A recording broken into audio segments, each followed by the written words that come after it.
Guys, जैसा कि हमने पिछले एपिसोड में देखा कि आओचेन सन एंड मून रियल के लोगों के बीच की नफरत खत्म करना चाहता था, जिससे उसने खुद को एक इविल गॉड की तरह शो किया और उन सभी पर दबाव डालना स्टार्ट किया, जिससे सभी उससे जान बचाने के लिए भाग रहे थे। और अब नेचर और नाइट एल्फ ने भी हाथ मिला लिया था और उन दोनों ने हाओचेन पर हमला करना स्टार्ट कर दिया। हाओचेन इससे खुश था कि दोनों ट्राइब अब साथ हो गए हैं और उनके बीच की नफरत खत्म हो गई। वो खुद को उनके हाथों मिटा देना चाहता था, पर हाओचेन का ये प्लान भी बेकार रहा, क्योंकि सीड ऑफ डिस्ट्रक्शन प्रकट हो गया था जो इस दुनिया को खत्म कर देना चाहता था। होली ड्रैगन को लग रहा था कि इस दुनिया के लोगों की किस्मत में मिट जाना ही लिखा है, पर हाओचेन उनकी किस्मत बदलना चाहता था, इसीलिए वो अपनी पूरी पावर से सभी को प्रोटेक्ट करने लग गया था। सभी इससे इमोशनल हो गए थे और उन्हें एहसास हुआ कि हाओचेन शुरू से ही उन्हें बचाने की कोशिश कर रहा था, पर वो ही उसे गलत समझ रहे थे। इसीलिए अब उन सभी ने अपनी पावर को हाओचेन के अंदर ट्रांसफर करना स्टार्ट कर दिया, जिससे हाओचेन ने उस सीड ऑफ डिस्ट्रक्शन को नष्ट कर दिया था। सभी इससे खुश हुए और हाओचेन को अब अपना गॉड मानने लग गए थे। हाओचेन ने भी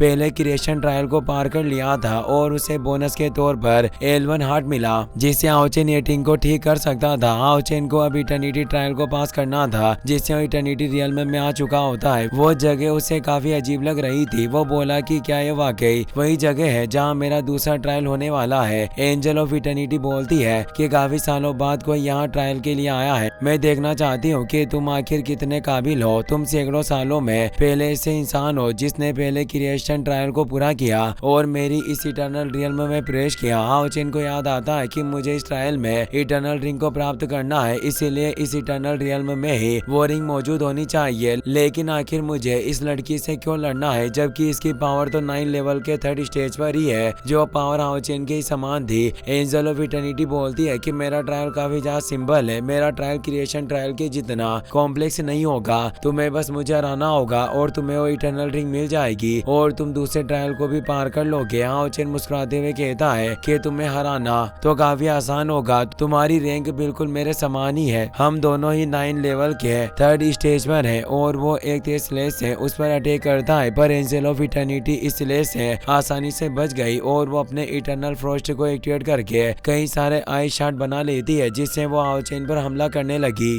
पर हाओचेन उस आइस शार्ट को नष्ट करने लगा और बोला कि मुझे ट्रायल काफी ज्यादा सिंपल लग रहा है, और अब वो तेजी से उन शार्ट से बचते हुए ऊपर की तरफ बढ़ने लगा। जब वो उस एंजल ऑफ इटर्निटी के करीब पहुंचा तो वो अपने एक स्लेश से उस पर वार करता है, पर एंजल ऑफ इटर्निटी बच जाती है और कहती है कि तुम इतने ज्यादा गंभीर मत बनो, मुझे तुम्हारे मूड को हल्का करने के लिए अब अपने म्यूजिक का इस्तेमाल करना होगा। और अपने इटर्नल मूवमेंट के फर्स्ट चैप्टर को एक्टिवेट कर लेती है, जिससे उस पूरे प्लेटफॉर्म पर म्यूजिकल नोट्स क्रिएट होने लगे। इस फर्स्ट चैप्टर का नाम एशियन प्रील्यूड होता है। हाओचेन भी इस एनर्जी से बेबीत होने लगा, क्योंकि इस फर्स्ट इटर्नल मूवमेंट की वजह से एंजल ऑफ इटर्निटी की पावर 9th रैंक के 5th लेवल पर पहुंच गई थी, जिससे वो हैरान था कि आखिर इसकी ताकत अचानक 2 स्टेज कैसे बढ़ सकती है। और अब एंजल ऑफ इटर्निटी अपने म्यूजिकल नोट्स की मदद से हाओचेन पर हमला करने लगती है। हाओचेन उन हमलों से बच रहा था। वो उसे कहती है कि अभी तक तो मैंने तुम्हें अपनी पूरी पावर भी नहीं दिखाई और तुम अभी से डर रहे हो। अब वो अपने एंडलेस ट्री को एक्टिवेट कर देती है, जिससे वो म्यूजिकल नोट से लगातार हाओचेन पर हमला कर रहे थे। हाओचेन बचता हुआ आगे बढ़ रहा था, पर ये हमले काफी तेज थे, जिससे एक तेज विस्फोट हुआ। पर हाओचेन इन सभी हमलों से बचता हुआ बाहर निकल गया और एंजल ऑफ इटर्निटी पर हमला करने की कोशिश की, पर वो बच जाती है। हाओचेन इस बात को लेकर परेशान था कि आखिर इसने ऐसा क्या किया होगा जो अचानक इसकी पावर में 2 स्टार की वृद्धि हो गई। वो लगातार हमले करने की कोशिश करता है, पर वो एंजल ऑफ इटर्निटी हर एक हमले से बच रही थी। हाओचेन सोच रहा था कि क्या इसकी पावर के बढ़ने का रीजन ये म्यूजिक हो सकता है। हर बार ये म्यूजिक चेंज होता है तो इसकी ताकत बढ़ती जाती है और वो उस पर क्लोज कॉम्बैट अटैक करने लग गया था, पर वो बोलती है कि अपने इन वर्तमान हमलों के साथ तुम मुझे कभी भी हरा नहीं सकते, और उसके चेस्ट पर एक म्यूजिक नोट से हमला करके उसे जमीन पर फेंक देती है। इससे चारों तरफ धुआं धुआं हो जाता है। एंजल ऑफ इटर्निटी को लगता है कि वो घायल होकर हार गया, पर जब धुआं साफ होता है तो हैरान हो गई। हाओचेन वहाँ नहीं था। वो हर तरफ देखती है पर उसे वो नजर नहीं आता। हाओचेन उसके करीब बढ़ रहा था। वो वक्त रहते उस पर अपनी आइस शार्ट पावर से हमला कर देती है। हाओचेन इन शार्ट हमलों से बचने लगता है। इसके साथ ही वो 9 ड्रैगन स्टॉर्म टेक्निक को भी एक्टिवेट कर रहा था, जिससे वो पूरा प्लेटफॉर्म ड्रैगन सील में बदल जाता है और तेज गोल्डन एनर्जी के साथ लाइट ड्रैगन बाहर आ जाता है, जो अब एंजल ऑफ इटर्निटी पर हमला करने के लिए बढ़ रहा था। पर वो बिल्कुल भी डरी हुई नहीं होती। होती। वो मुस्कुराते हुए उस ड्रैगन पर एक पावरफुल अटैक करती है। हाओ चेन की ये एक चाल थी। वो तेजी से पीछे आ गया और एंजल ऑफ इटर्निटी पर शॉर्ट से हमला करने की कोशिश की, पर उससे पहले से इसका अंदाजा हो गया था। ये सिर्फ उसका एक क्लोन था जो अब वहाँ से गायब हो जाता है, जिससे हाओ चेन अपने ड्रैगन से टकराने वाला था, पर वो बाल बाल बच जाता है। एंजल ऑफ इटर्निटी कहती है कि तुम मुझसे टकराने से काफी करीब थे, तुमने लगभग मुझे पकड़ ही लिया था। दरअसल वो हाओ चेन को चिढ़ा रही थी, इसीलिए अब हाओ चेन कहता है कि तुम्हें अब मेरे इस पावरफुल मोह का स्वाद चखना चाहिए, और वो डिवाइन लाइट डोमेन को एक्टिवेट कर लेता है, जिससे एक गोल्डन एनर्जी के साथ वो पूरा आसमान भी बदल गया और हाओ चेन का गोल्डन ड्रैगन बाहर आ जाता है, जिससे हाओ चेन की पावर में काफी वृद्धि हो गई थी। उसकी पावर भी 9 लेवल के 5 स्टेज प्रैक्टिशनर के बराबर पहुंच गई। एंजल ऑफ इटर्निटी परेशान होती है कि आखिर ये अपने डोमेन की मदद से 9 रैंक के 5th लेवल पर कैसे पहुंच सकता है। आखिर इसके पास किस तरह का डोमेन है, और वो एक पावरफुल मीटियोर बॉल को क्रिएट कर लेती है जो हेवन फालिंग मीटियोर टेक्निक थी, जिससे वो हाओ चेन पर हमला कर देती है। हाओ चेन अपने तेज स्लेज से उस मीटियोर पर हमला करता है। दोनों पावरफुल टेक्निक के टकराने से एक तेज स्पॉट होता है, पर हाओ चेन का स्लेज बिखर गया और वो हेवन मीटियोर तेजी से उसकी तरफ बढ़ रहा था। हाओ चेन सोचता है कि अब वक्त आ गया है कि मुझे इसे अपनी असली क्षमता दिखानी होगी, और वो sun and moon divine shield को बाहर निकाल लेता है, जिससे उसका गोल्ड प्रोटेक्शन एक्टिवेट हो जाता है। एंजल ऑफ इटर्निटी के हाव भाव बदल गए। वो परेशान नजर आने लगी और कहती है कि यह divine snail of sun and moon का सीक्रेट शील्ड है। उस होली ड्रैगन ने तुम्हें वो सीक्रेट स्टोन दे दिया। इस शील्ड ने उस मीटियोर को रोक दिया था। हाओ चेन भी उसे कहता है कि मेरी ये डिवाइन स्नेल शील्ड एक पावरफुल रेयर ऑब्जेक्ट है, और वो इसकी फ्लॉलेस रिवर्सल टेक्निक को एक्टिवेट कर लेता है, जिससे वो शील्ड उस मीटियोर को निगल लेती है, और अब एक तेज एनर्जी के साथ हेवन बर्निंग मीटियोर वापस से क्रिएट हो गया था। हाओ चेन कहता है कि तुम्हारे हमले को वापस तुम पर ही आजमाने का वक्त आ गया है, और वो हेवन बर्निंग मीटियोर को उस पर ही छोड़ देता है। एंजल ऑफ इटर्निटी परेशान हुई इस हमले को रोकने लगती है, पर रोक नहीं पाती और काफी दूर एक फ्लोटिंग आइलैंड से जा टकराती है। हाओ चेन इससे चैन की सांस लेता है, पर एंजल ऑफ इटर्निटी ने हार नहीं मानी थी। पत्थर में से तेज रोशनी निकलती है और एंजल ऑफ इटर्निटी सही सलामत बाहर आ गई। वो कहती है कि लड़के तुम्हारी स्किल वाकई काफी अच्छी है, इसमें कोई आश्चर्य नहीं कि तुम उस क्रिएशन ट्रायल को पास कर चुके हो,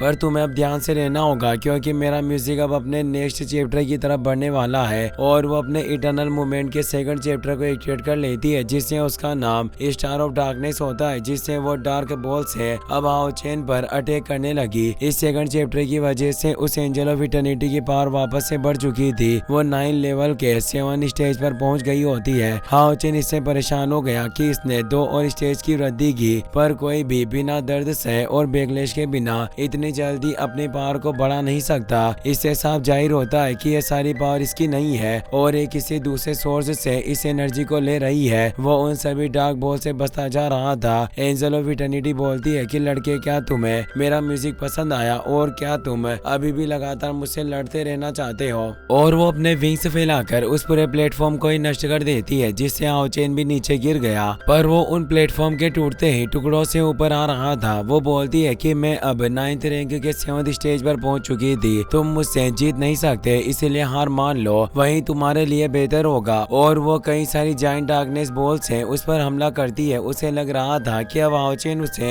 हरा नहीं सकता। हाओ चेन को कुछ भी करके उस पर जीत पानी थी। वो उन डार्कनेस बॉल से बच जाता है और सोचता है कि मैं इसे ऐसे ही लगातार अपनी पावर को बढ़ाने नहीं दे सकता, मुझे इसे जल्दी से खत्म करना होगा। और वो ऊपर की तरफ उसके पास बढ़ रहा था, पर वो जानता था कि इसका भी कोई फायदा नहीं होगा, क्योंकि वो उसके क्लोज कॉम्बैट अटैक से हमेशा बच जाया करती थी। वो sun and moon divine shield को बाहर निकाल लेता है, जिससे वो डार्कनेस बॉल को रोकने लग जाता है। उसे याद आता है कि उसे क्रिएशन ट्रायल के दौरान उन लोगों की पावर से जो एलिमेंटल हार्ट मिला था, जिसे एल1 हार्ट भी कहा जाता है, उससे मैं येटिंग की बॉडी को रिबिल्ड कर सकता हूँ, पर ये प्रोसेस इतनी आसान नहीं होने वाली थी। इस एलिमेंटल हार्ट के साथ हाओ चेन को एक पावरफुल एनर्जी की जरूरत थी, ताकि वो उसे फाउंडेशन के रूप में यूज करके येटिंग की बॉडी का निर्माण कर सके। और अभी एंजल ऑफ इटर्निटी की पावर से इतनी ज्यादा एनर्जी निकल रही थी कि हाओ चेन उसका इस्तेमाल कर सकता था, इसीलिए उसने येटिंग को जिंदा करने के लिए वक्त चुना,